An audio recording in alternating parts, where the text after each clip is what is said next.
खबर दोपहर, मैं हूं आपके साथ सृष्टि मेहता। कांग्रेस अध्यक्ष सोनिया गांधी से ईडी की दूसरे दिन की पूछताछ करीब 2 घंटे से जारी है। वहीं पूछताछ के खिलाफ कांग्रेस पूरे देश में सत्याग्रह कर रही है। पार्टी सांसदों के साथ राहुल गांधी विजय चौक के पास धरने पर बैठ गए हैं, जिसके बाद दिल्ली पुलिस ने उन्हें हिरासत में ले लिया। हिरासत में लिए जाने के बाद राहुल गांधी ने कहा कि सरकार ना तो चर्चा कर रही है, ना बोलने दे रही है।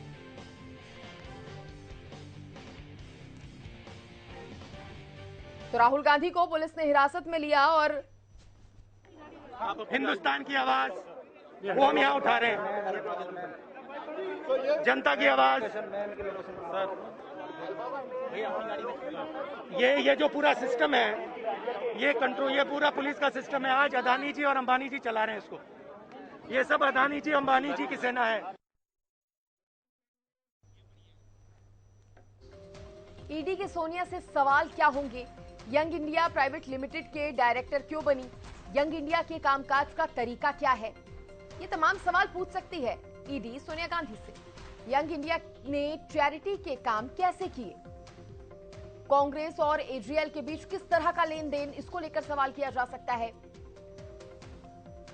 अब आपको बताते हैं कि नेशनल हेराल्ड में कब क्या हुआ। 2012 में सुब्रमण्यम स्वामी ने केस दर्ज कराया। 2014 में कोर्ट का सोनिया राहुल को समन आ गया। 2014 में ईडी ने संज्ञान लेकर केस दर्ज किया। उसके बाद 2015 में सोनिया गांधी और राहुल गांधी को जमानत मिल गई।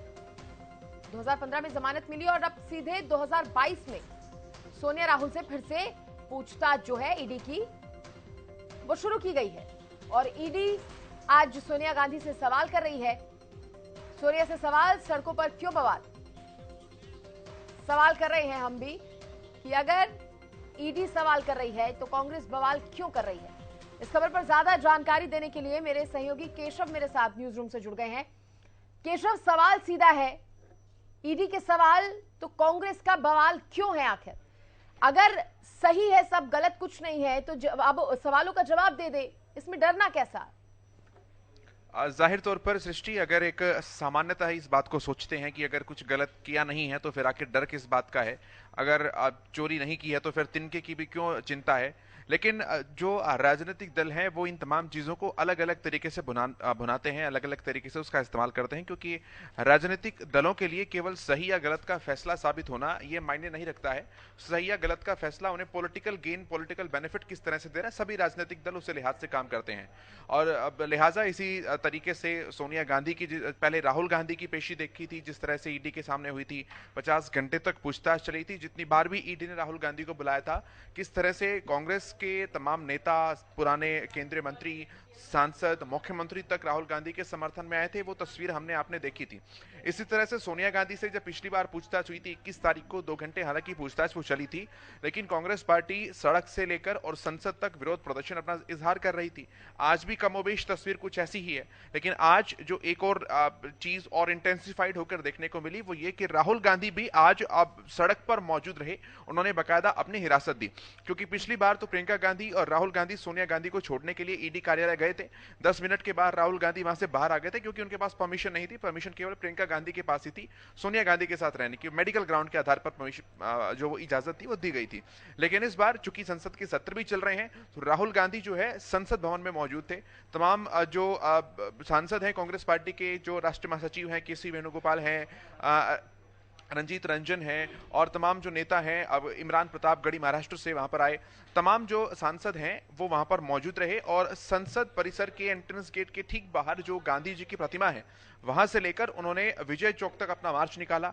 विजय चौक जब वो मार्च निकाल रहे थे, जहां पर मार्च खत्म किया, वो वहीं पर धरने पर बैठ गए और इसके बाद पुलिस ने उन्हें फिर हिरासत में लिया। जाहिर सी बात है, जब हिरासत में लिया जा रहा था तो हल्ला जो है वो जारी था, मोदी सरकार के खिलाफ नारेबाजी जो है वो की जा रही थी। इन सभी ग्राउंड से सृष्टि, आपके सवाल का जवाब इतना सा ही है कि कांग्रेस पार्टी अपने आप को रिवाइव करने के हर मुमकिन तरीके जो है वो तलाश रही है। हाँ। और इसी दिशा में ये एक प्रैक्टिस भी कही जा सकती है। पूछताछ वो एक अलग चैनल की बात है और ये जो प्रदर्शन कर रहा है ये अलग चैनल की बात है कांग्रेस पार्टी के द्वारा। सृष्टि, केशव, क्योंकि अब हिरासत में ले लिया है तो अब आगे क्या? सृष्टि, आवाज नहीं मिल पा रही आपकी। केशव, आपको आवाज मिल रही है अब? केशव, आपको आवाज मिल पा रही है? संपर्क टूट गया है, लेकिन आपको बता दें कि कांग्रेस के जो तमाम कार्यकर्ता हैं उनका विरोध प्रदर्शन इस बात को लेकर सामने आया था कि आखिर क्यों ईडी बार बार सवाल जवाब कर रही है। पहले राहुल गांधी और उसके बाद अब सोनिया गांधी से सवाल हो रहे हैं।